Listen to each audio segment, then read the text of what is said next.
This was like a year old too, I think. But it's a family secret watched for 10 years, solved mysteries, episode number 4.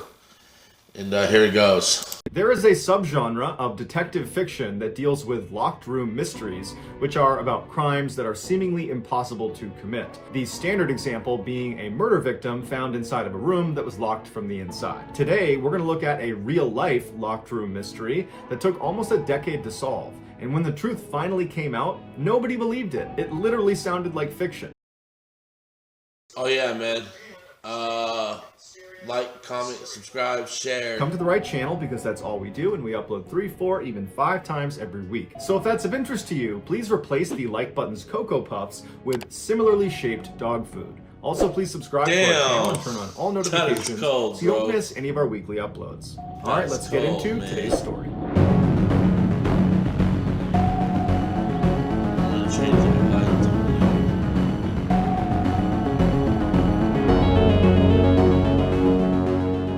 On August 22nd, 1922, shots rang out from inside a stately Victorian home in Beverly Hills where Dolly and Fred Ostrich lived. Neighbors called police right away, and when officers stepped into the front door, they saw the entire house was trashed. On the floor in the living room was Fred, who had been shot to death, and next to him were 3 .25 caliber shell casings. With weapons drawn, the police cleared the entire first floor. There was no one down there. They heard screaming coming from upstairs, and so they run up the stairs, and they get up there, and no one's upstairs. And then they heard the screaming again, and they realized it was coming from inside of a closet in the master bedroom. And so as the police are clearing the second floor, they yell out to this woman and they say, "Who are you? What are you doing in the closet?" And she yells back, "I'm Dolly. I'm okay, but I'm trapped." And so after the police finish clearing the upstairs and they're sure it's safe, they go over to the closet door and they do try the handle. It's locked. They ask her, "Do you know where the key is?" And she says no. And so before they start trying to break the door down, they did a quick search of the upstairs to see if maybe they could find the key to the closet. And sure enough, across the hall in another bedroom, they found it on the ground. And so they took the key back, they opened the door up, and out came Dolly. She was okay, but obviously very frantic and panicked. And they asked her, what happened? And she told them a very abrupt and chaotic story. She said she had been hanging clothes inside of this big walk-in closet, and her back was to the door when she heard a fight break out on the first floor. And before she could even turn around to go investigate, she said the closet door was swinging shut, and then she heard it lock from the outside, and she didn't get to see who it was that shut the door. The whole thing was a bit of a head-scratcher for police, because they're thinking, okay, well, was it one person that attacked Fred downstairs and then ran upstairs and shut and locked the door immediately afterwards before Dolly could come out and see? Or was there 2 people, one person downstairs attacking and one person upstairs shutting and locking the door? Or was it more than 2 people? And despite the house being totally ransacked and there being lots of valuable stuff in their house, Dolly said the only thing she could tell was missing was the diamond-encrusted wristwatch that Fred always wore. It was not on his wrist when they discovered his body. And why, detectives wondered, were these burglars or this burglar carrying a .25 caliber weapon?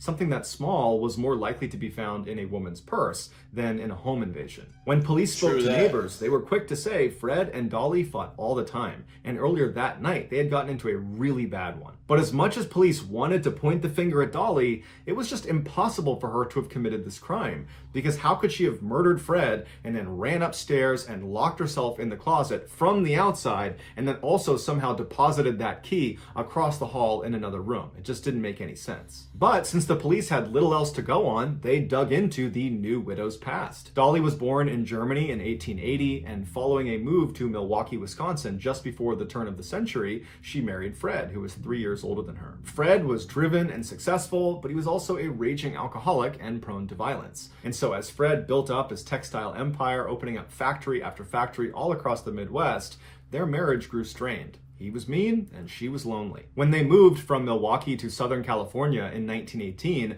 their new neighbors immediately were aware of the fact that Dolly and Fred fought loudly and often, and they frequently bickered in public. Police looked high and low to see if Dolly had maybe taken a lover, but no one had ever seen her with anyone but Fred. And so while they might be miserable, they seemed to be faithful. And so try as they might, the police could find no clues that suggested anything darker or more dangerous than a petty and meaningless marriage. The case hung open, and suspicion continued to trail Dolly, even though it was physically impossible for her to have committed the crime. Now free from her unhappy marriage, marriage, Dolly moved into a new home in Los Angeles, and she took up with her estate lawyer, Herman Shapiro, who was handling her husband's $1 million estate. But just like her late husband, her new boyfriend, Shapiro, worked long hours, and he was not around much, so she was lonely all over again. So she went out and got another boyfriend, a guy by the name of Roy Klum, and she began seeing the men at the same time.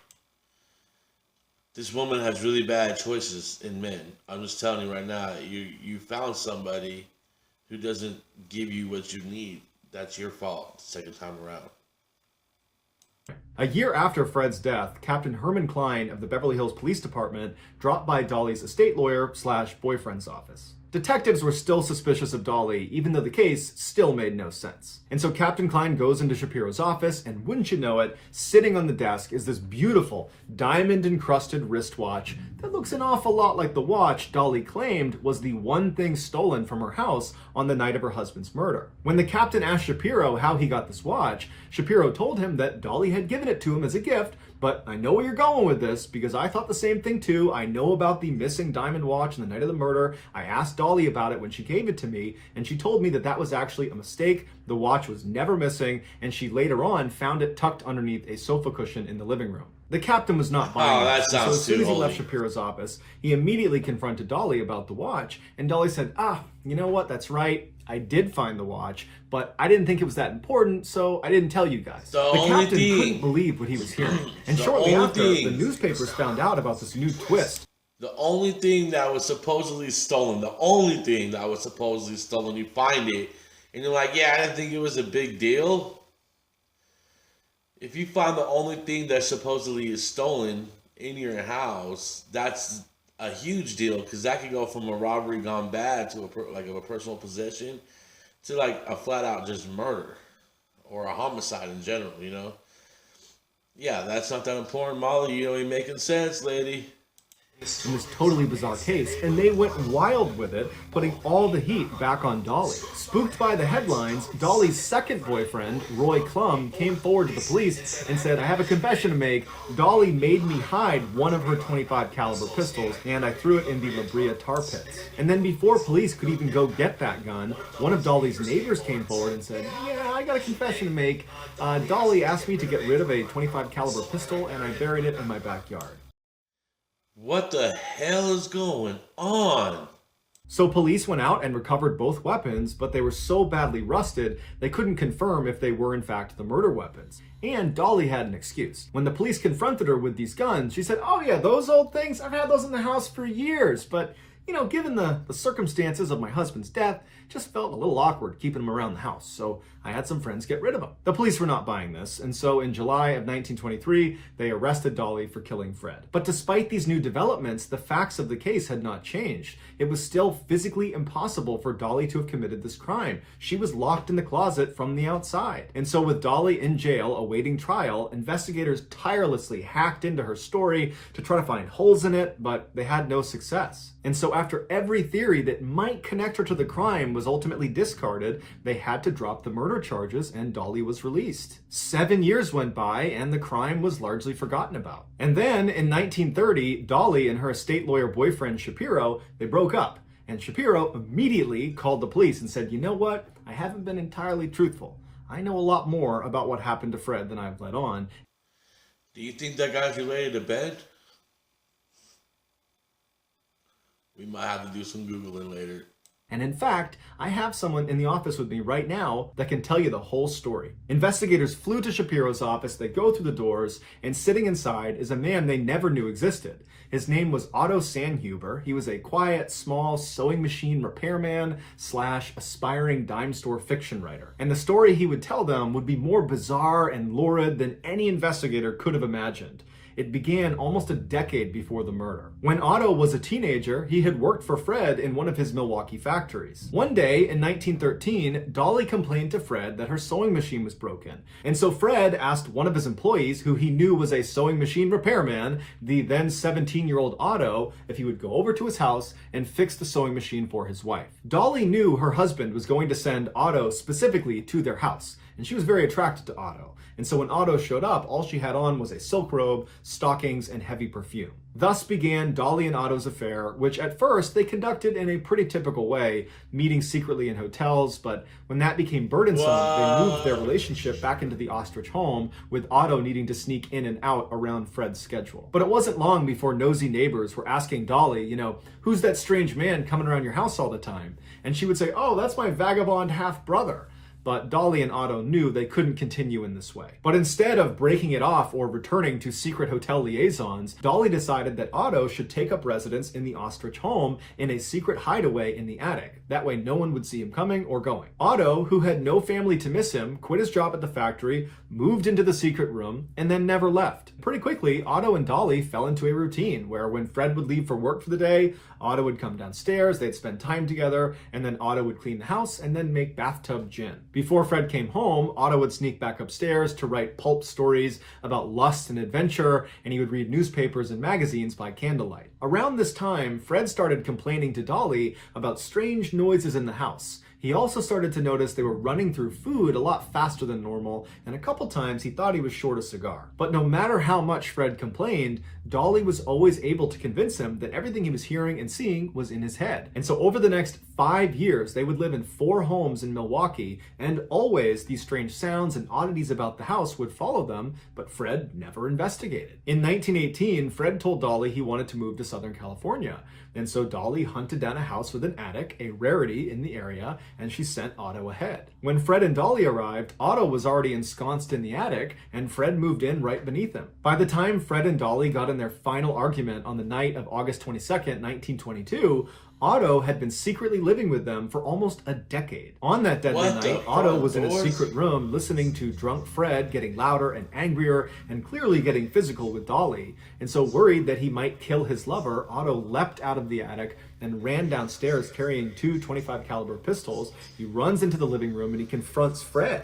And Fred is astounded to see his formerly teenage sewing machine repairman, who abruptly quit the factory so suddenly and completely, now standing in his living room. And so Fred lunged at Otto, and Otto just started shooting. It was then that Dolly hatched the scheme that had almost let them get away with it. Knowing the police would be there any minute, Dolly staged the house to look like a robbery. She told Otto to lock her inside of the closet and then ordered him to go back up into the attic. And so when the police got there, Otto was crouched silently right above their heads. After the killing, Otto moved in with Dolly in her new house, and even though they could have had a normal open relationship, Dolly ordered Otto to go live in the attic of this new house as well. Bro, man, that's not what I was thinking. My thought was like she had a secret door that led somewhere else away from like the area they would search, and that's how she got into the closet. Like she went and closed the closet, threw the key in the other room, and then went to the exit or the entrance, the other entranceway to this secret crawl space of her closet. And from the inside, you can't tell there's a crawl space, a secret crawl space. And when you look at the other entrance, you can't tell there's a secret. These old homes do that, have that stuff. And that's what I was thinking. But, oh, man, I didn't know there was a secret lover, like a secret lover. It wasn't until a year later, when Dolly was briefly arrested after the police found out about the hidden guns, that Otto was forced to come out of the attic. While Dolly was sitting in jail for these gun charges, she begged her estate lawyer boyfriend, Shapiro, to go get groceries for her vagabond half-brother, Otto, who lived in her attic. She said, when you delivered them, make sure you go to the bedroom and knock on the ceiling. That will let him know it's safe to come out. But when Shapiro arrived and followed the procedure and Otto came out, Otto was so starved for human interaction and conversation that he wound up telling Shapiro the whole insane story. But instead of going to police, Shapiro told Otto that he should just leave. And he did. He went and became a janitor, and he got married. The secret held until Dolly and Shapiro broke up for good, at which point Shapiro called the police. Dolly and Otto were arrested, and the press went insane. They called this the Batman case because Otto was living like a bat in a cave. This was before Batman the comic was a thing. Otto was convicted of manslaughter, but the statute of limitations was up, so he was allowed to walk free. As for Dolly, she was allowed to walk free too, because the jury hung on her conspiracy to commit murder charges. After the trial, Otto disappeared and nothing more is known about him. As for Dolly, she stayed in LA and she died in 1961 at the age of 80, 2 weeks after marrying yet again. So that's gonna do it, guys. If you found the secret... Man, that's crazy as hell, bro. Like, for real, dude. If you think about it, like, that does not supposed to happen. That does sound like it should just be in a book. Like, for real. Man, I wonder if that guy ever published any books. Yeah, man, that was not the route I thought I was gonna go. Like, I had suspected her right away. That was it. That was her. I just thought she had a secret crawl space and everything, and that after they moved out of that house, people came in to buy it. They were going to do some renovations. They found this, and they're like, huh. And that house would have been kind of famous, you know, and they would have been like, oh, okay, let's check this out, blah, blah, blah. Call the cops, like, check this out, man. You stand right here. I'll be right back. Okay. Go do it. Like, open the door, like, hey, buddy, where'd you come from? Master bedroom? Closet? What? You know, so you never know, bro. You never know. All right, man. Yeah, that one was trippy. Y'all be good. Y'all be safe. One love. I'm Street. Like, comment, subscribe. Peace.